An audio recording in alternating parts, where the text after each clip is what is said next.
Bismillahirrahmanirrahim. Assalamualaikum warahmatullahi wabarakatuh. Alhamdulillah, pada kesempatan yang berbahagia ini, pada hari Sabtu, tanggal 15 Januari 2022, kita bisa bertemu secara maya dulu, yaitu upgrading, dengan tema optimalisasi minat dan semangat mengajar untuk RA Aisyah Banjar Bungkal Ponorogo yang dilaksanakan secara daring atau virtual pada saat ini. Nanti kita akan ketemu luring menyesuaikan waktunya. Oke, perkenalkan, nama saya di sini Dik Wahyuni. Kebetulan adalah pengajar praktek guru penggerak, dosen TK PAUD, trainer BNSP, praktisi PAUD. Alhamdulillah sudah 28 tahun dan dipercaya 6 tahun sebagai asesor PAUD dan PNF Provinsi Jawa Timur. Oke. Di sini kita akan membahas optimalisasi minat. Di sini adalah optimalisasi minat. Di sini adalah bagaimana kita mengoptimalkan minat kita agar kita itu belajar atau mengajar itu dengan semangat yang luar biasa. Bagaimana mengoptimalkan diri kita atau mengoptimalkan minat kita? Itu yang pertama, luruskan. Jadi kalau niat sudah lurus bahwa kita mengajar, kita sebagai guru itu adalah tabungan akhirat. Jadi sesuai dengan disabdakan oleh Rasulullah SAW, apabila seorang sudah mati, terputuslah semua amalnya kecuali 3 perkara. Yang pertama yaitu sedekah jariah, yang kedua ilmu yang berguna, dan yang ketiga adalah anak yang solih dan solihah yang mendoakan kita ketika berpulang. Jadi bagaimana mengoptimalisasi minat ini adalah dengan meluruskan niat bahwa semua yang kita lakukan bukan cuma bermanfaat di dunia, tapi bermanfaat di akhirat. Berikutnya, berubah adalah pilihan. Di sini Nabi mengabarkan dan Allah berfirman, "Aku sesuai dengan prasangka hambaku. Maka hendaklah dia berprasangka kepadaku sebagaimana ia mau." Jadi di sini hadis riwayat Ahmad, bahwa Allah itu tergantung prasangka hambanya. Kita harus berubah menjadi lebih baik, maka pun kita akan menjadi lebih baik. Kita berubah untuk menjadi orang yang lebih bermanfaat, Allah pun akan menunjukkan jalannya bagaimana kita menjadi orang yang bermanfaat. Seperti saat ini ketika kita ditelepon oleh Bunda Ermina, kita menyampaikan bagaimana mengoptimalisasi minat semangat untuk guru RA. Di sini adalah pilihan. Jadi semua yang ada di pikiran kita, semua yang ada di benak kita, semua yang kita lakukan itu setelah kita mendapatkan hidayah dari Allah, maka kita akan berubah. Jadi berubah di sini adalah sebuah usaha agar kita bisa menjadi lebih baik. Nah, yang ketiga adalah kekompakan. Jadi bagaimana optimalisasi minat itu, kita adalah kekompakan. Kekompakan di sini adalah modal keberhasilan bersama. Jadi kalau ada salah satu guru yang semangat, yang satunya tidak, otomatis itu kurang berhasil. Tapi apabila satu memberikan semangat, yang satunya mendukung, maka disitulah keberhasilan akan kita dapatkan. Seperti mungkin panjenengan selaku pendidik RA di kelompok bermain maupun di RA-nya di Banjar Bungkal ini, maka Allah pun sudah berfirman dalam surat Al-Maidah ayat 2 yang artinya, dan tolong menolonglah dalam kebaikan dan bertakwa kepada Allah. Maka ketika sudah ada tolong menolong, sudah ada niat, sudah ada kebersamaan, maka oleh Allah akan digiring hati dan pikiran kita sehingga kita nanti akan diarahkan menuju hal-hal yang lebih baik. Bagaimana caranya? Mesti nanti ada informasi tentang ini untuk kebaikan. Kita bersama dengan ini ada informasi untuk kebaikan. Maka disitulah cara Allah menggiring langkah kita agar kita menjadi insan atau pribadi yang lebih baik sesuai dengan apa yang kita inginkan. Akan dihadirkan orang-orang terpilih bersama kita biasanya kalau memang kita sudah ada niat baik. Caranya bagaimana? Kita bisa hanya ikhtiar, nanti Allah sendirilah yang akan mendatangkan. Oke, berikutnya ayah bunda serta ustazah semuanya yang di BA Aisyah Banjar Bungkal menumbuhkan semangat mengajar dan memajukan lembaga. Bagaimana caranya? Satu, yaitu menumbuhkan semangat. Bagaimana menumbuhkan semangat itu? Yang satu, memiliki harapan. Bahwa apabila kita berharap pada Allah Subhanahu wa taala melalui kita punya pemikiran apa, maka Allah pun tergantung prasangka hambanya. Kita dengan langkah pertemuan upgrading ini, Kita akan semakin maju, semakin berkembang, dapat cas, ibaratnya HP itu kadang kita pernah lemah ya, jadi ada cas. Nanti dari cas itulah akan kembali penuh baterai kita. Terus tahu tujuan. Apa sih tujuannya kita untuk agar menunjukkan semangat? Tujuan kita apa? Satu, mungkin kita menjadi pribadi yang lebih baik. Yang kedua, anak-anak semakin pintar. Yang ketiga, mungkin kita menjadi tidak lemah. Jadi tujuan kita itu selain yang pertama tadi adalah akhirat, karena anak itu adalah aset dunia akhirat. Anak kita bisa mungkin sampai tua, sampai pensiun jadi guru TK misalnya. Tapi anak-anak bisa jadi presiden, bisa jadi perdana menteri, bisa jadi ulama, bisa jadi kiai. Itulah tujuan kita, sehingga kita cas semangat itu, jangan hanya mengajar sudah pulang. Itu adalah orang yang kurang memiliki semangatnya, mungkin casnya kurang, gitu ya.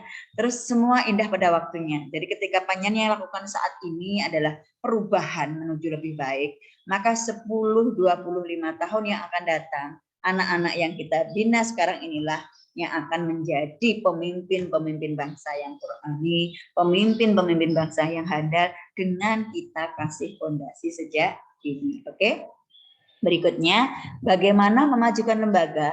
Nah, ini yang perlu kita bahas bersama. Kita harus selalu berinovasi. Jadi di sini kita harus berinovasi dengan berbagai lini. Bina inovasi, bisa inovasi melalui pembelajarannya, bisa inovasi melalui desain pendidikannya, bisa inovasi dengan apa kegiatan-kegiatannya. Di sini harus ada kekompakan antara kepala sekolah dan guru. Berikutnya, mengembangkan diri. Jadi termasuk hari ini upgrading ini adalah ngecas lagi, mengembangkan diri bersama siapa?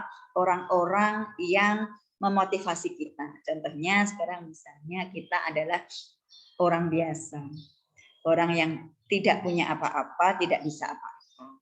Tapi ketika kita berdekatan dengan orang yang berjualan minyak wangi, kita yang semula dari rumah tidak berbau wangi, maka akhirnya akan menjadi wangi juga. Karena apa? Dekat dengan orang penjual minyak wangi. Sudah yang beli orangnya wangi, yang menemani wangi, pulang pun membawa kewangian bagi keluarganya. Itulah ibaratnya ketika kita harus mengembangkan diri. Terus sering belajar bareng dengan ahli di bidangnya. Jadi misalnya kita ingin dakwah, kita harus belajar dengan pendakwah. Ketika kita ingin belajar berinovasi, kita harus belajar bersama orang-orang yang suka berinovasi. Jangan bersama orang-orang yang melemahkan, hindari dulu itu. Karena jiwa dan fisik kita itu kadang mengalami pasang surut. Makanya ketika kita bersama orang-orang yang memicu untuk kita berkarya, itulah teman sebaik-baik teman yang selalu mengantarkan kita pada kebaikan, yang selalu memotivasi kita dan tidak pernah menjatuhkan kita, tapi malah memberikan dukungan. Itu teman yang jangan pernah dilepaskan ya. Jadi itulah teman yang kita cari. Di sini yang ketiga adalah menumbuhkan semangat mengajar dengan cara langkah apa yang perlu dilakukan agar lembaga kita maju. Jadi di era digital sering dipublikasikan sebagai laporan dan untuk mengetahui hasil. Jadi di era digital ini kita harus pandai-pandai menyampaikan apa yang akan kita sampaikan.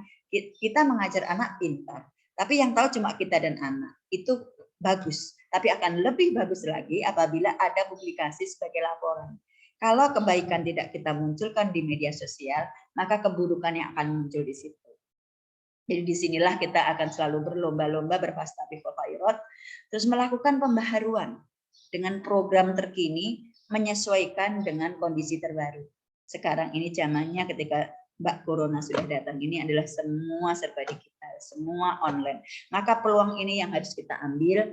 Nah, segala sesuatu kita online kan. Makanya kan di sini kita sebagai guru harus belajar bagaimana agar pembelajaran itu menarik bagi anak. Orang tua juga menarik bagi apa yang kita sampaikan, terus anak-anak juga tidak jenuh. Bagaimana sabda Rasulullah SAW, didiklah anakmu sesuai dengan zamannya. Jadi ini diriwayatkan oleh Ali bin Abi Thalib bahwa Rasulullah itu, jadi zaman kita dulu belajarnya mungkin biasa, mungkin cuma pasaran dan sebagainya. Sekarang enggak, pasaran itu pun dipublikasikan, dikemas dengan huruf, angka dan sebagainya, sehingga pasaran, jualan, bermain peran itu sekarang menjadi paradigma baru untuk kurikulum terbaru dari Kemendikbud. Itu adalah implementasi dididik anaknya. Anak-anak kita itu kita didik sesuai dengan zamannya saat ini. Terus kalau dulu yang tahu cuma kita dan orang tua kita serta teman yang bersamai kita, sekarang enggak, bisa seluruh dunia melihat kita. Jadi kita melaksanakan apapun, seluruh dunia bisa melihat kita. Dengan cara apa? Cukup klik linknya. Itu ya, jadi itu salah satu inovasi yang harus kita terus berkarya. Perubahan yang harus dilakukan. Jadi di sini kita harus melakukan perubahan. Jadi guru semuanya yang hebat, cara pembelajaran yang lebih menarik yaitu dengan sesuai dengan karakteristik anak. Mencoba merdeka belajar, memberi kesempatan pada anak untuk berinovasi, memberikan kesempatan pada anak untuk apa sih yang dimau. Itulah yang akan kita fasilitasi, terus selanjutnya kita rancang, kita arahkan sesuai dengan tujuan kita. Yang kedua, membuat kreasi dengan berbagai kegiatan. Di sekolah yang mencakup dari 6 bidang pengembangan kalau gitu. Terus jangan sampai lupa ketika sudah berinovasi, sudah melakukan kegiatan, jangan cukup diam saja, tapi publikasikan melalui YouTube, Instagram, status dan lain-lain. Karena apa? Ketika panjenengan tidak publikasi itu di HP wali murid, di HP anak-anak, di HP kita, yang muncul adalah gambar-gambar yang mungkin kurang pas sesuai dengan harapan kita. Itulah mengapa kita harus selalu memunculkan kebaikan atau hal yang positif yang sudah kita kerjakan untuk disampaikan kepada khalayak umum. Tujuannya adalah agar kita itu memotivasi diri kita yang pertama, yang kedua inovasi kita itu ada yang kritik atau ada yang memberikan masukan sehingga kita menjadi pribadi yang lebih baik. Terutama misalnya ini kok gini toh Bu, wah gini gimana? Lah itu namanya berarti dia perhatian pada kita dan kita harus menerima dengan lapang dada. Gimana? Oke. Nah, masukannya bagaimana? Akhirnya ketika mereka memberikan masukan, kita ajak duduk bareng, kita selesaikan bersama, itulah akan menjadi karya yang luar biasa. Perubahan yang harus kita lakukan itu dimulai dari diri kita. Jadi orang hebat selalu ada dengan idenya untuk orang lain. Itu orang yang hebat. Ide apa sih yang digunakan untuk orang lain sehingga hidup kita itu bermanfaat. Orang lain juga dengan ide kita itu mempunyai pemikiran bagus, rezeki yang bagus, halal dan barokah. Orang yang menengah itu selalu cerita tentang orang lain. Jadi menceritakan aku bisa ini, tapi tidak ada implementasinya. Itu orang yang menengah pola pikirnya. Sedangkan orang biasa itu kalau kita kurang kerjaan, karena apa? Selalu menggunjing kesalahan orang lain. Jadi kalau si song ini awake dhewe kalau ngene-ngene eneng-eneng kurang gaya dan sebagainya. Itu adalah tipe orang-orang yang ada di dunia ini. Jadi kita kategori yang mana itu yang tahu diri kita sendiri. Jadi semoga kita menjadi orang-orang yang hebat, yang selalu ada idenya untuk orang lain dengan tujuan membahagiakan orang lain itu di dunia dan membahagiakan kita sendiri untuk di akhirat. Mungkin itu yang kita sampaikan. Terima kasih, semoga bermanfaat. Terus maju dan semangat, berubah adalah pilihan. Bila ingin kita sukses dunia akhirat. Allahu Akbar. Assalamualaikum warahmatullahi wabarakatuh.